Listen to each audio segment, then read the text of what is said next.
नीति वचन अध्याय 16 कुल पद 33। मन की युक्ति मनुष्य के वश में रहती है, परंतु मुंह से कहना यहोवा की ओर से होता है। मनुष्य का सारा चाल चलन अपनी दृष्टि में पवित्र ठहरता है, परंतु यहोवा मन को तौलता है। अपने कामों को यहोवा पर डाल दे, इससे तेरी कल्पनाएं सिद्ध होंगी। यहोवा ने सब वस्तुएं विशेष उद्देश्य के लिए बनाई हैं, वरन दुष्ट को भी विपत्ति भोगने के लिए बनाया है। सब मन के घमंडियों से यहोवा घृणा करता है। मैं दृढ़ता से कहता हूं, ऐसे लोग निर्दोष ना ठहरेंगे।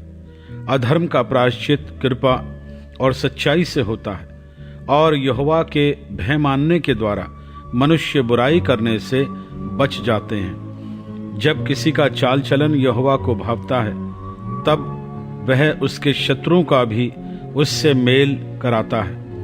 अन्याय के बड़े लाभ से न्याय से थोड़ा ही प्राप्त करना उत्तम है।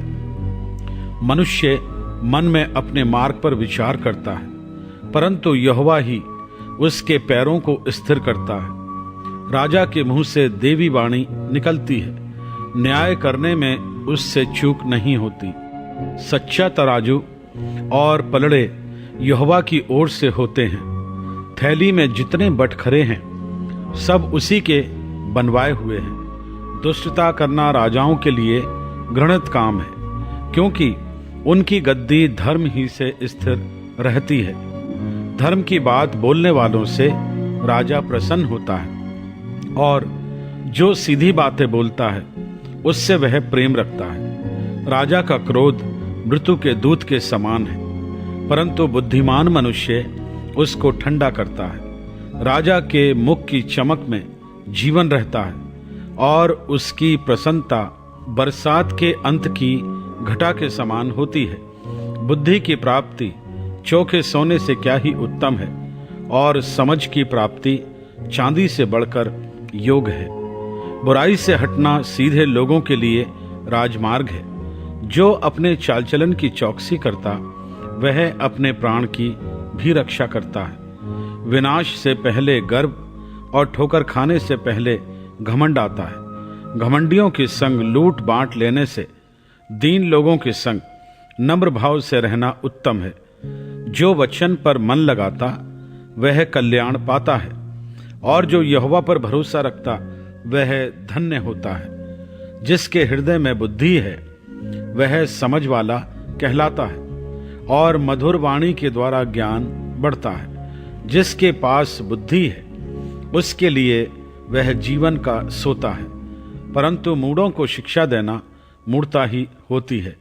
बुद्धिमान का मन उसके मुंह पर भी बुद्धिमानी प्रकट करता है, और उसके वचन में विद्या रहती है। मन भाव ने वचन मधु भरे छत्ते के समान प्राणों को मीठे लगते, और हड्डियों को हरी भरी करते हैं। ऐसा भी मार्ग है जो मनुष्य को सीधा जान पड़ता है, परंतु उसके अंत में मृत्यु ही मिलती है। परिश्रमी की लालसा उसके लिए परिश्रम करती है, उसकी भूख उसको उभारती रहती है। अधर्मी मनुष्य बुराई की युक्ति निकालता है, और उसके वचनों से आग लग जाती है। टेढ़ा मनुष्य बहुत झगड़े को उठाता है, और कानाफूसी करने वाला परम मित्रों में भी फूट करा देता है। उपद्रवी मनुष्य अपने पड़ोसी को फुसलाकर कुमार्ग पर चलाता है। आंखें मूंदने वाला छल की कल्पनाएं करता है, और होंठ दबाने वाला बुराई करता है। पके बाल शोभायमान मुकुट ठहरते हैं, वे धर्म के मार्ग पर चलने से प्राप्त होते हैं। विलंब से क्रोध करना वीरता से, और अपने मन को वश में रखना नगर को जीत लेने से उत्तम है। चिट्ठी डाली जाती तो है, परंतु उसका निकलना यहोवा ही की ओर से होता है।